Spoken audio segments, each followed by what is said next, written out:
Assalamualaikum warahmatullahi wabarakatuh. Selamat pagi, siang, sore kepada semuanya. Hari ini saya Dr. Santi Anugrahsari akan membagikan beberapa temuan menarik dan mendalam mengenai kepuasan pasien sebagai pelanggan rumah sakit. Pertama-tama, izinkan saya mengucapkan terima kasih yang sebesar-besarnya kepada setiap satu dari Anda yang telah meluangkan waktu untuk bergabung dengan kami hari ini. Kehadiran Anda menunjukkan komitmen yang luar biasa terhadap peningkatan kualitas layanan kesehatan. Sebelum kita masuk lebih dalam, saya ingin membagikan sebuah fakta yang mungkin membuat Anda semua terkejut. Tahukah Anda bahwa studi terbaru menunjukkan hampir 20% pasien merasa tidak puas dengan layanan yang mereka terima di rumah sakit? Angka ini mengungkapkan ada berbagai ruang dan peluang yang cukup besar bagi kita semua untuk inovasi dan peningkatan. Dengan mempertimbangkan hal tersebut, mari kita tanyakan pada diri kita sendiri, apa yang sebenarnya diinginkan pasien dari pengalaman mereka di rumah sakit dan bagaimana kita dapat melebihi harapan tersebut. Mari kita mulai perjalanan kita hari ini untuk menjawab pertanyaan tersebut dan mengeksplorasi strategi-strategi untuk mengoptimalkan kepuasan pasien sebagai pelanggan rumah sakit. Semoga presentasi ini tidak hanya memberikan wawasan, tetapi juga menginspirasi kita untuk mengambil langkah konkret dalam meningkatkan layanan kesehatan kita. Mengambil kata bijak dari Don Aldin Adams bahwa untuk memberikan pelayanan yang nyata, kita harus menambahkan sesuatu yang tidak dapat dibeli atau diukur dengan uang, yaitu ketulusan dan integritas. Kepuasan pasien mencerminkan kualitas pelayanan rumah sakit. Pengukuran tingkat kepuasan pasien merupakan kegiatan yang tidak dapat dipisahkan dengan pengukuran mutu pelayanan tentunya. Dimensi kepuasan pasien merupakan salah satu dimensi mutu yang harus diperhatikan. Survei kepuasan pelanggan merupakan langkah yang sangat positif dan kritis dalam upaya peningkatan pelayanan di rumah sakit. Melibatkan pelanggan tentunya, atau dalam konteks ini pasien, adalah cara yang efektif untuk mendapatkan umpan balik langsung tentang pengalaman mereka selama perawatan medis. Survei kepuasan pelanggan merupakan alat yang sangat penting untuk memahami kebutuhan dan harapan pasien. Dengan menerima umpan balik atau feedback secara langsung, rumah sakit dapat menilai sejauh mana pelayanan yang mereka berikan memenuhi harapan-harapan pelanggan. Melalui survei juga, rumah sakit dapat mengidentifikasi area-area di mana mereka dapat meningkatkan pelayanan. Poin-poin spesifik yang mungkin diperbaiki seperti misalkan waktu tunggu, komunikasi dengan pasien, atau ketersediaan informasi dapat diidentifikasi melalui hasil survei tentunya. Kepuasan pasien mencerminkan kualitas pelayanan rumah sakit. Pengukuran tingkat kepuasan pasien merupakan kegiatan yang tidak dapat dipisahkan dengan pengukuran mutu pelayanan.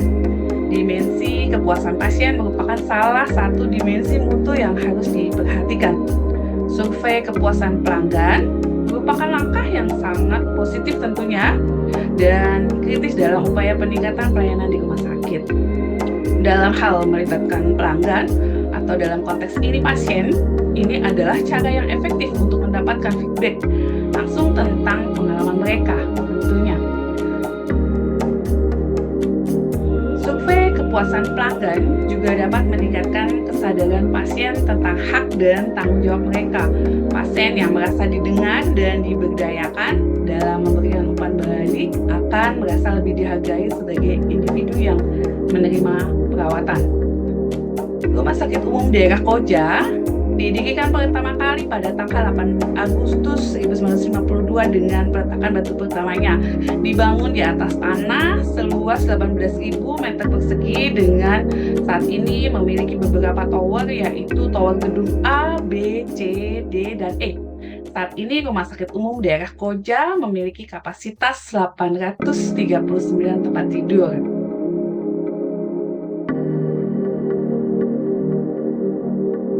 Adapun pelayanan unggulan terdiri atas pelayanan hemodialisis, pelayanan kemoterapi, pelayanan ruangan tuberkulosis resisten obat atau TBRO, RSUD Koja. Kemudian ada pelayanan untuk tumbuh kembang Rumah Sakit Koja sebagai rumah sakit daerah pemerintah Provinsi Jakarta tipe B di Jakarta Utara berkomitmen dalam meningkatkan mutu pelayanan. Tentunya hal ini tidak lepas dari upaya dalam meningkatkan kepuasan pelanggan baik internal maupun eksternal.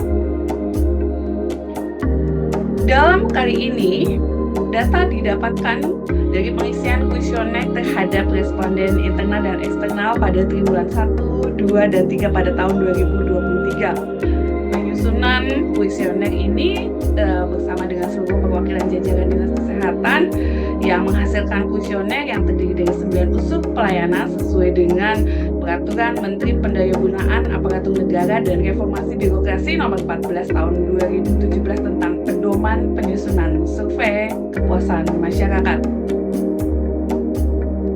Adapun periode kegiatan untuk triwulan 1 ini tentunya Januari sampai Maret, kemudian triwulan 2 adalah April sampai Juni, dan triwulan ketiga ini adalah Juli sampai dengan September.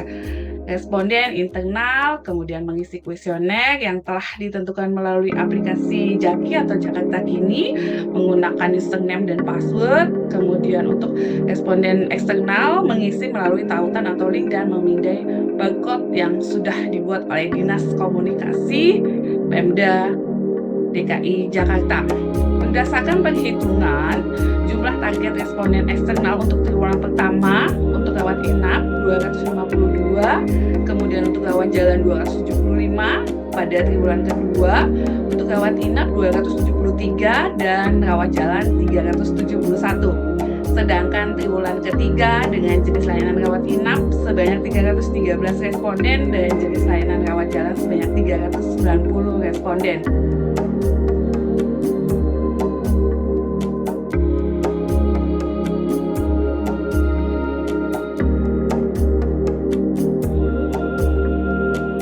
Periode kegiatan triwulan 1, di sini kita bisa melihat bahwa pada Januari sampai dengan Maret 2023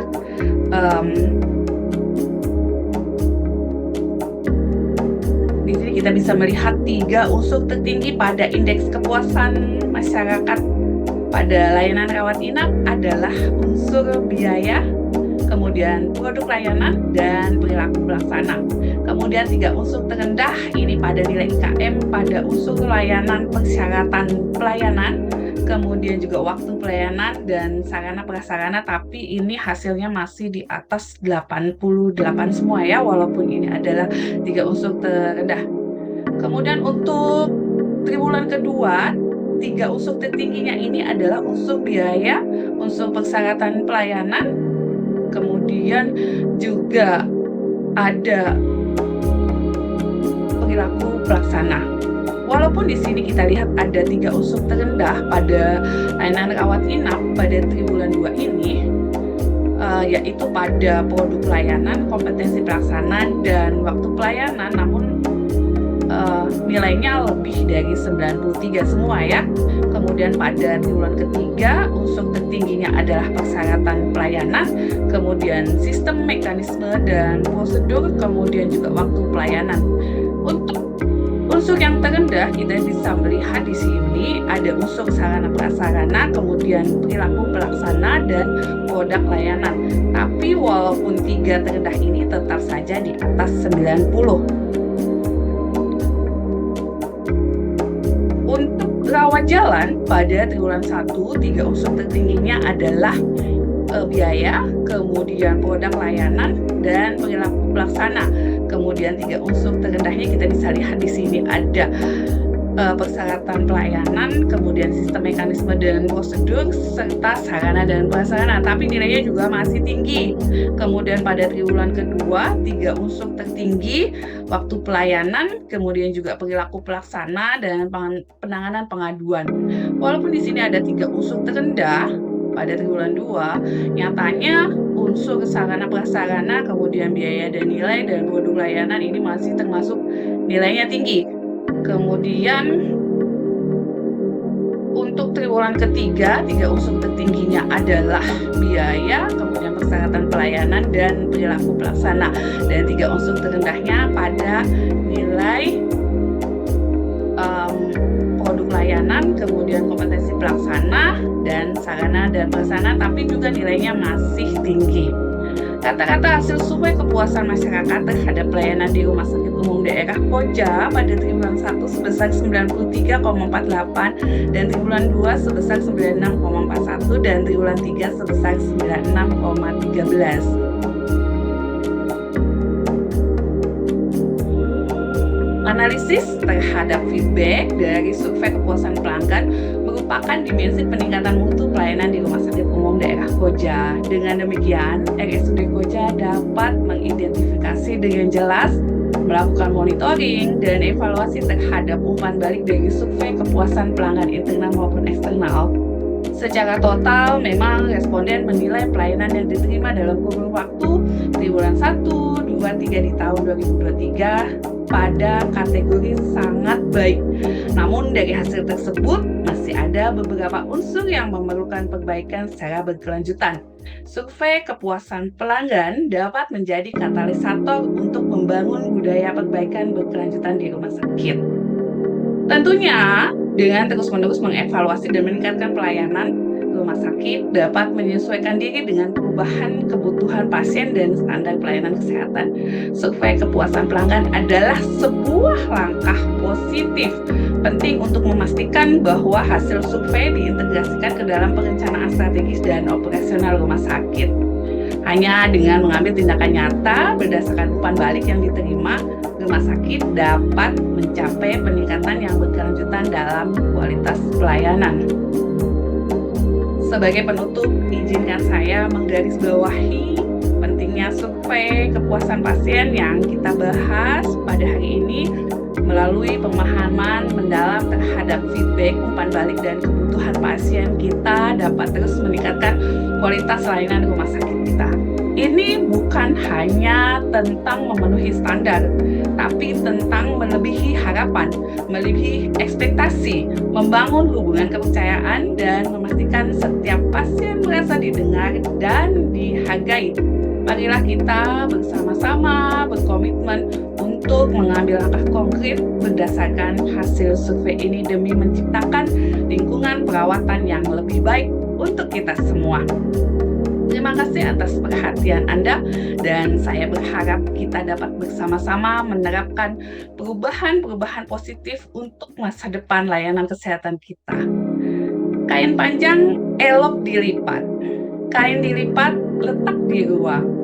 Era sekarang serba cepat, harus pandai memanfaatkan peluang. Bunga mawar berduri tajam, petik 1 untuk persembahan. Layanan prima kami janjikan, kepuasan pasien tujuan utama pelayanan. Di taman bermain, anak berlari, senyum bahagia tiada henti. Terima kasih atas perhatiannya, semoga kita semakin peduli. Tetap semangat. Wassalamualaikum warahmatullahi wabarakatuh.